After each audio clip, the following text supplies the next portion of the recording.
Let me first of all thank you for this great opportunity to give you so many questions. You see this Grain and Maritime Dates logo standing here as a Oh, reminder of the place where we met last time, and hopefully next year we'll be able to meet and talk on the beach near Black Sea, but now it's a Zoom, but still not the yes. thing. Let me introduce you first.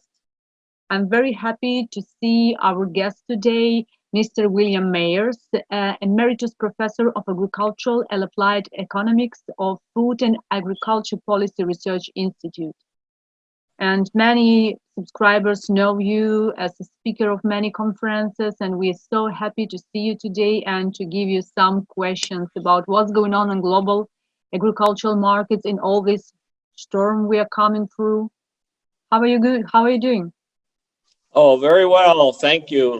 Last night, I had a Zoom call like this with Indonesia. So Mm-hmm. now I'm just moving a little bit further. This is my way of traveling nowadays because I For can't. everyone, yeah. So I'm So happy to be here. thank you so much. My first question will be, let's start a little bit from the United States and move forward to the global, picture. My first Okay. question is, of course, we see and we watch current level of support government of the United States is providing to farmers. How do you, from this, economical point of view, from the point of view, is these measures and support is enough? And what is the current impact of COVID on American farmers? Well, it's hard to say. It's a moving target, I would Mhm. say. I think it's always difficult to know how much is enough and also if it's getting to the right places because right now, I suppose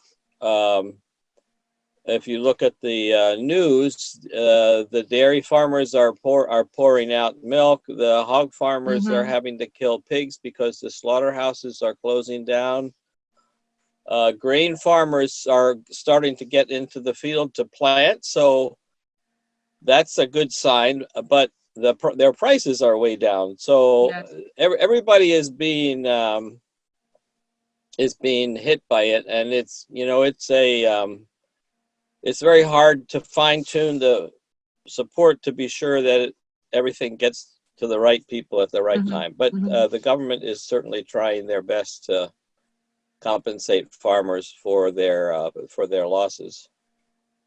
And then the other big thing, of course, is the supply chain has been very Yeah. much disrupted, and nobody really knows how long that will go on or how soon it can be sort of This uncertainty is, yes. making so much stress on everyone. Yeah. So we'll see. So currently talking about global picture, as we discussed with you previously, what we see now that all countries, exporters and importers, especially exporters, are making very unpopular protectionism measures. They close Yes. export, they limit export. It's like, we see the competition of inventing new, very fast and not always effective instrument to, limit exports. And this is definitely, political thing. And when we calculate some balances, we see that in many countries there is no reason to measure exports, but now we see that they're doing it because politics is prevail and it's a lot of populism in these actions. What is your opinion? Is it necessary thing, this, like, the new era of agricultural trade, or it will be just very short period, very, shocking reaction of governments, and, it will be back to normal in the new season? Well, I think we can certainly hope it will return.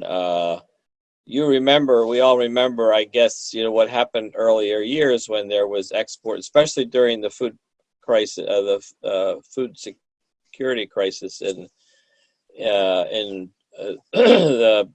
about 10 years ago or a Yeah. little bit more. A lot of countries were restricting exports, and that just made things worse.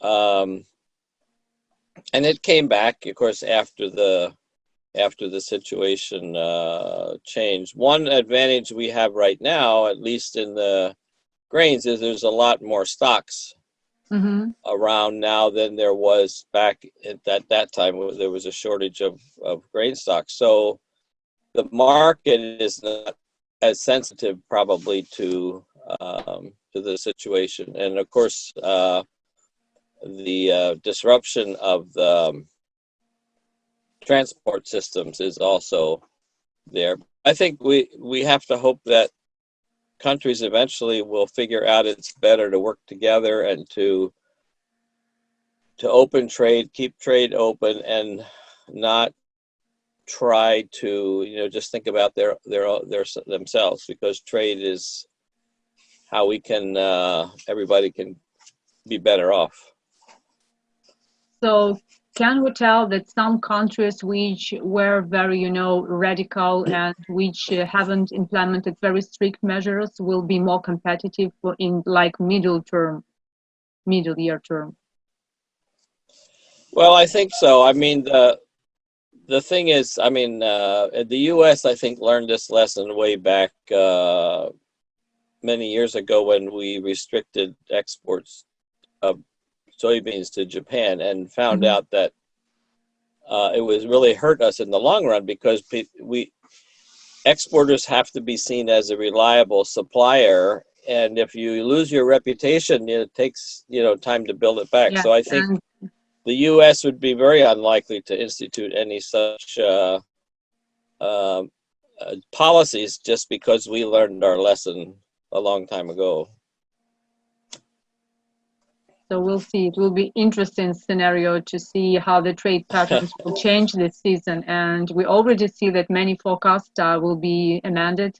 And I have seen on the site of your institute, you were making kind of 10 years forecast of developing global agriculture. So I think that now you will be making it completely new one.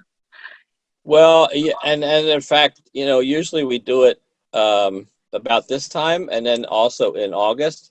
But nowadays things are changing so quickly that it has to be sort of updated a lot more often, just to catch the latest situation. And it's much more uncertain what's going to happen to all the factors. I mean, of course, another big factor that impacts all of us is income, and there's such a huge drop in income around the world. I don't think I've ever seen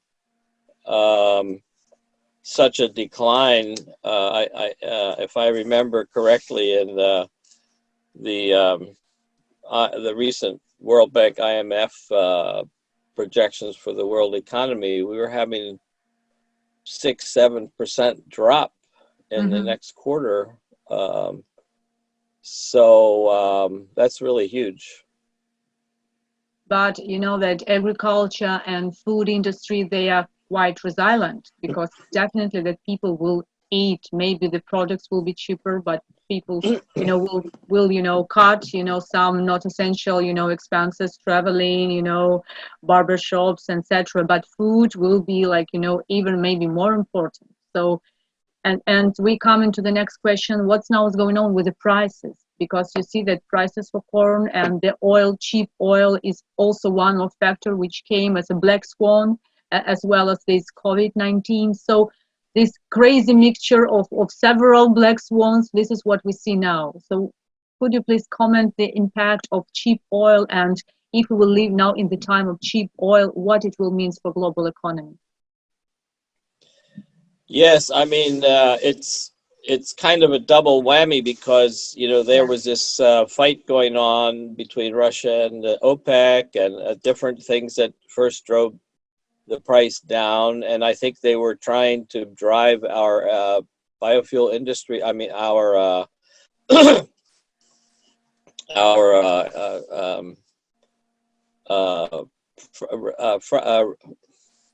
well, the new kind of refraction of the U.S., which is a higher cost source of petroleum products, and I think they were trying to drive this refraction industry out of business.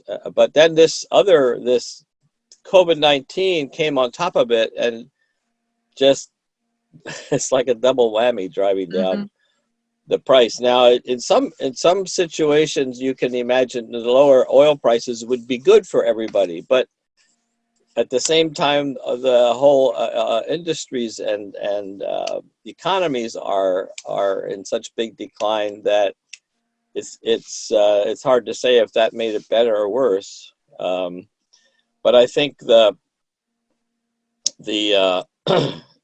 fact that plus the disease disruption plus the effects on shutting down of businesses, and trade and all these things coming into this, as you say, black swan. It's really a black swan. It's like a perfect storm in a bad way. It's a situation that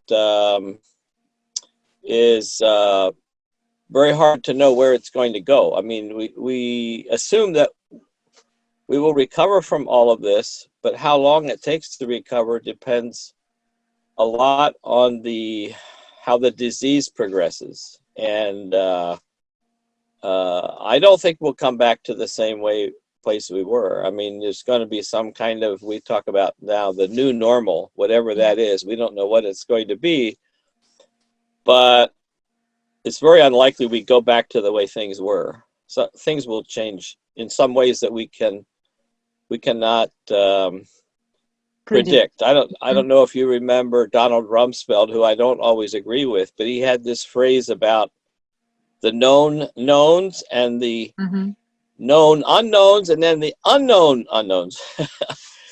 And we're in that situation where we don't know what's coming, and we're out of the area that is familiar to us. And that's why anytime we or anybody else is trying to make projections on what things will be like, even 1 year or 2 years away, it's really based on assumptions that might not be correct. So now what we should, I think, accept that biofuel projects will be stopping all around the world for some unknown time, right? It seems that way. And what surprised me, I wasn't really aware of this, but 40% of our CO2 production comes out of the ethanol industry. Yeah. So that's damaging some other sectors that have come to depend on that. So all these kind of effects are still rolling on, like a snowball rolling down the hill. Yes. So, and one more question and one more topic is, I just today have seen the article in Guardian, I think, or New Yorker, that it's projected that 2020s will be one of the warmest years in history. And all the disasters that we have, if we will have, we already have very untypical weather. We already have seen that in Ukraine and Russia, we have extremely dry spring. We will see, I think that it's most probably this season will hit us from the weather point too.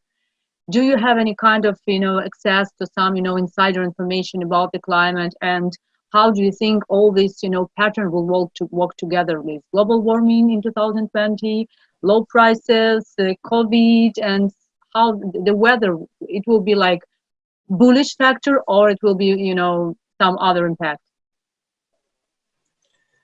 Well, as you say, the environmental or the weather conditions have been much more erratic or much more volatile, as we see that increasing over time. So one aspect of this situation we're in right now is that oil prices are very low, and some people feel like that's a good time to institute some kind of tax on petroleum products. If oil is $100 a barrel, and then you add a tax to it, that's much more economically impact than if it's now $20 a barrel or something. So I haven't seen a lot of people talking about this yet, but in the past there's been some discussion about when energy prices are low is a good time to introduce some kind of tax on emissions or something like that. And people are talking a lot about how beautiful the cities look now without the pollution and so on. So maybe it will also get people more interested in doing something about CO2 emissions. But I think all of this, so much of this depends on international cooperation. And I think what we really need to hope for and work for is to build up and restore, in some cases, and enhance our international cooperation, because at least the global pandemic somehow is affecting everybody. I mean, it's at different stages, different times, and different levels. But if that doesn't bring us together, I don't know what will. And I have to say this to my own government, because they've been not very good at promoting international cooperation. Hopefully that will change if we get a different kind of philosophy in our government next year or later this year. Yes, so it's really, really, hopefully we will see that after cutting, all this communication between countries and closing borders and trying to figure out the problems on their own, we will come to the new time when the cooperation on many levels will be like normal answer to all the challenges which our planet is having, and economies too. So hopefully it will happen, but because currently I think on the peak of this, isolation policy in many countries. Yes, and I think the right now in this situation there is, as you say, there are already some governments that are trying to reduce their dependence on others and cut trade and so forth. Self-sufficiency. Yeah, that kind of a philosophy, but in reality,